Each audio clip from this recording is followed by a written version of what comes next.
sendan yolvorib so'raymiz. Bizi vujudimizga sababchi bo'lgan qiblagoh badara buzrukvorlarimiz bor edilar. O'zlari yemasdan bizlarni yedirdilar. Bolam deb qaddi bukildilar.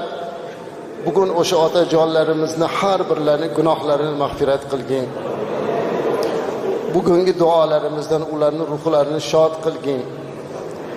Rasuling alayhissalom aytgandilar: qaysi farzand ota-ona haqqiga duo qilsa, illiyinda darajati baland bo'lar ekan. Robbimiz so'rar ekan, Robbimizdan banda so'rar ekan: "Ya Robbi ma hada, ey Robbim nima bo'ldi? Nega meni darajotimni ko'tarding?" desa, Robbimiz aytar ekan: "Farzanding sana haqqingga duo qildi" deb.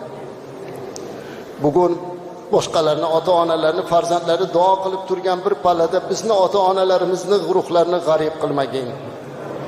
Ularning ruhlarini shod aylagin.